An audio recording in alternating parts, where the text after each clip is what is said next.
A lady infiltrates a movie production to rescue her long-lost sister. Enid is a middle-aged woman who works on a censorship board.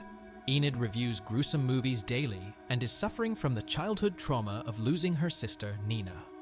Her trauma gets triggered when she notices an actress who looks similar to Nina, so she plans to rescue her. Enid goes on a killing frenzy to find her sister and locates her in a movie production. There, she murders the director and rescues Nina, only to find out that she is not her sister, but the actress Alice. Strap in, movie enthusiasts, it's recap time. I bring you one more recap.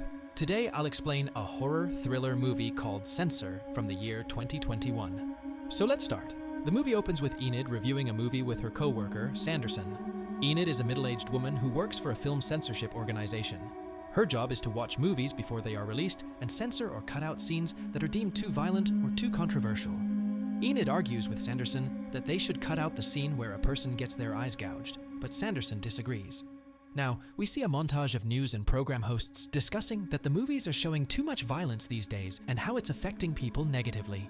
The movie is set in the 1980s, when horror movies were in demand and gruesome violence was trending.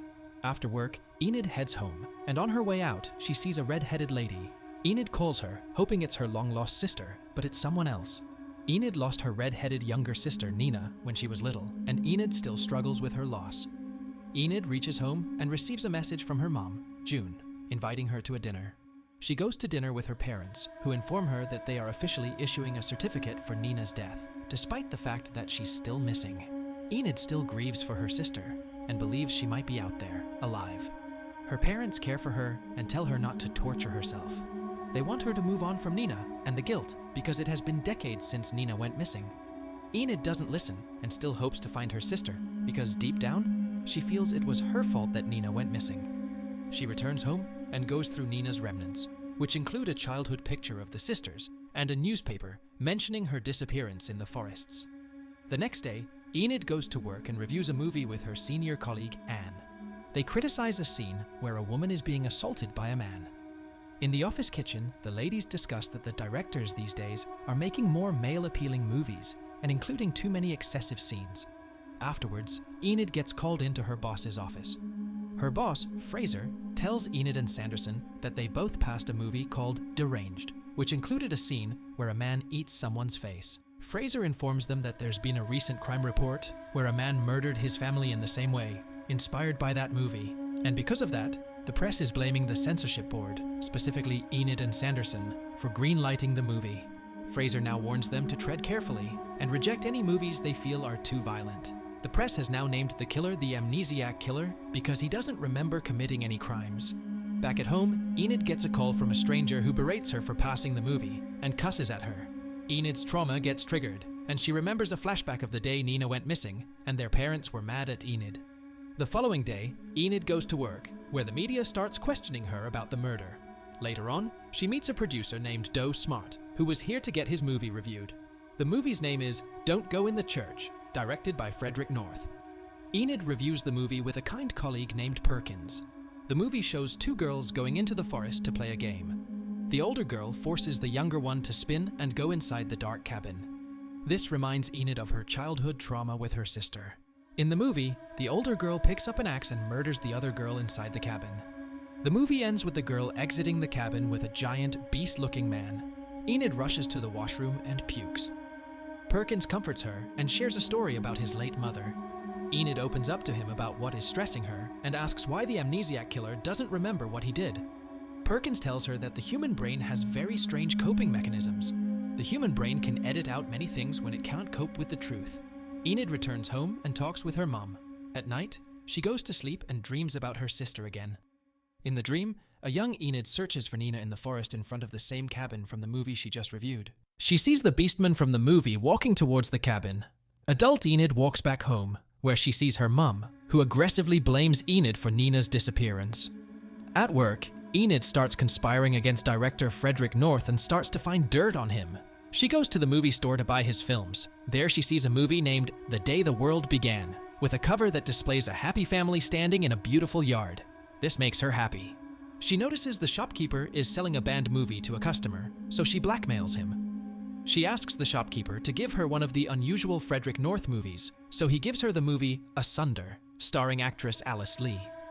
She watches the movie at home and notices the actress Alice Lee. Alice is also a redhead and looks a lot like Enid, so she believes she might be Nina. Enid stops the movie and continuously stares at Alice Lee's face. Enid has made up her mind now that Alice Lee is her sister Nina. She drives to her parents' house and shares that she might know what happened to Nina. She shows them the Alice Lee movie and tells them that she believes Alice is Nina. Enid's father gets angry and tells Enid to give up on Nina. This was the reason he issued Nina's death certificate, so Enid doesn't do something rash like this. Enid gets more frustrated because no one believes her, so she drives back home. She dreams about her sister again. This time, she sees Nina playing in the forest and turning into an adult woman who happens to look like actress Alice Lee. Alice is joined by the Beastmen in the cabin, and Enid runs after her to stop them, but she wakes up. Enid now finds producer Doe Smart's address so she can get more intel about Frederick North. She visits Doe's house at night. She recognizes Doe's curtains and realizes that a harassment scene from a movie she reviewed earlier was shot here. Enid asks Doe what Frederick is like. Doe believes that Frederick is misunderstood and a genius filmmaker. He informs Enid that Frederick is making a sequel right now to the movie Don't Go in the Church. Enid asks where the shooting location is and if Alice Lee is in it. Doe reveals that the movie is being shot in the same woods as the first movie, and it is Alice Lee's last movie. Doe meant that Alice wouldn't be acting anymore, but Enid interprets it's meaning that Frederick is going to murder her. That's why it's her last movie. She starts believing now that Frederick abducted Nina, and that's why the movie looked similar to Enid's childhood incident. Doe also interpreted Enid's visit incorrectly. He thinks she came to arouse him, so he tries to grab her, but she pushes him away. Doe falls on one of his award trophies that pierce through his mouth. Enid gets scared and leaves as Doe dies.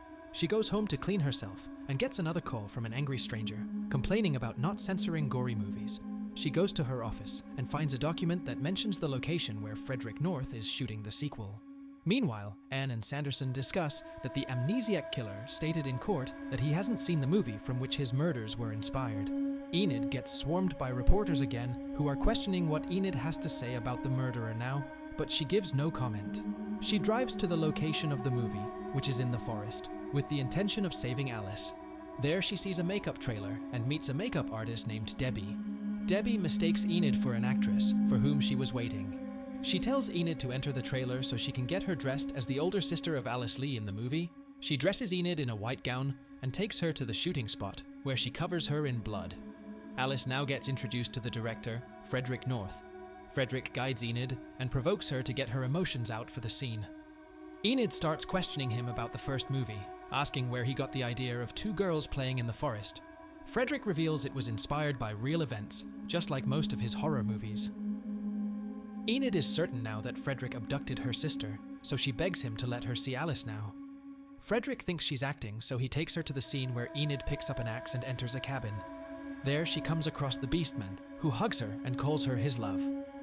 He brings out Alice Lee and tells Enid to kill her with the axe. Enid sees Alice screaming and loses it. The Beastman says this was not in the script, as Enid hits him in the chest with the axe. She hits him again and kills him, as Alice screams in terror and the director yells cut. The Beastman was just an actor named Charles, and he was a friend of Alice.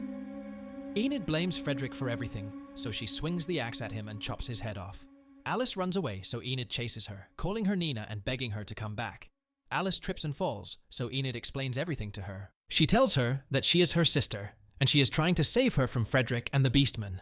Alice says Charles was her friend, and she has a sister, and it's not Enid.